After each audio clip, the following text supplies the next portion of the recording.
कुछ साल पहले सम्राट पांडु अपने दोनों पत्नी कुंती और माद्री को साथ लेकर वन में शिकार के लिए गए थे। उस समय ऋषि किंदम उनकी पत्नी के साथ मृग रूप धारण करके वन में विहार कर रहे थे और सम्राट पांडु शिकार करते हुए अनजाने में मृग रूपी ऋषि किंदम और उनकी स्त्री पर तीर चला दिया था। ये आपने क्या कर दिया सम्राट पांडु? मुझे क्षमा करें ऋषिवर, जो भी हुआ अनजाने में हुआ। मैंने तो मृग समझकर बाण चलाया था। मृग समझकर हम दोनों पर बाण चलाया था, वो क्षमा के योग्य है। लेकिन जिस समय हम पर बाण चलाया था वो समय उचित नहीं था सम्राट पांडु। स्त्री के साथ सहवास करने के समय आप कैसे किसी प्राणी पर प्राणघाती तीर चला सकते हैं? ये पाप क्षमा योग्य नहीं है। इसलिए मैं ऋषि किंदम आपको ये श्राप देता हूं कि जिस क्षण आप किसी स्त्री के साथ शारीरिक संपर्क स्थापित करेंगे उसी क्षण आपकी मृत्यु हो जाएगी। उस दिन के बाद सम्राट पांडु उस पाप का प्रायश्चित करने के लिए दोनों पत्नी के साथ वन चले गए। कुछ साल वहां रहने के बाद ऋषि दुर्वासा की दी हुई मंत्र से देवताओं द्वारा स्त्री सहवास के बिना ही उनको 5 तेजस्वी पुत्रों की प्राप्ति हुई।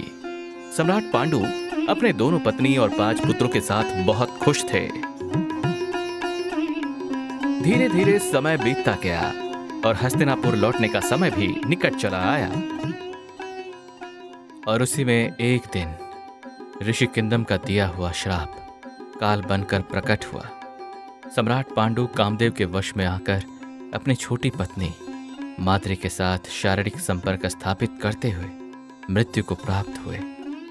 सम्राट पांडु शव बनकर हस्तिनापुर लौटे और देवी माद्री खुद को अपने पति की मृत्यु का दोषी मानते हुए पांडु के शव के साथ खुद का दाह करते हुए इच्छा मृत्यु को प्राप्त हुई।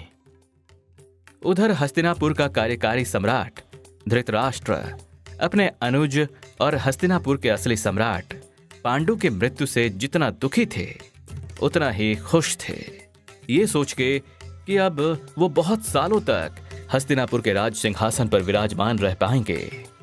उधर दुर्योधन और बाकी सारे कौरव अपने 5 पांडव भ्राताओं से पहली बार मिलकर बहुत खुश थे।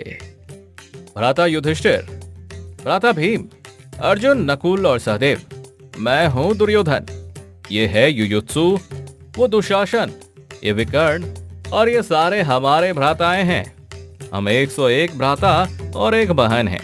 काका श्री सम्राट पांडु यानी कि आपके पिता श्री के मृत्यु से आप सबके तरह हम भी बहुत दुखी हैं, लेकिन साथ साथ आप सबसे मिलकर बहुत अच्छा लग रहा है। हमें भी तुमसे मिलकर बहुत अच्छा लग रहा है दुर्योधन। भ्राता भीम, आपके बाहुबल के बहुत कहानी सुना है। अब जब आप हस्तिनापुर आ गए हैं तो आपके बाहुबल का प्रदर्शन भी देखने का अवसर मिलेगा। मैंने भी तुम्हारे और तुम्हारे 100 भ्राताओं के बारे में बहुत कहानी सुनी है दुर्योधन।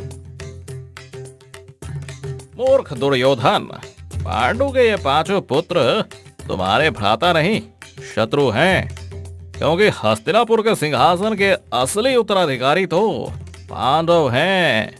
और उन पांडवों के साथ दूरी बनाए रखने के स्थान पर उनके साथ भ्रातृपूर्ण वार्तालाप कर रहे हो मूर्ख।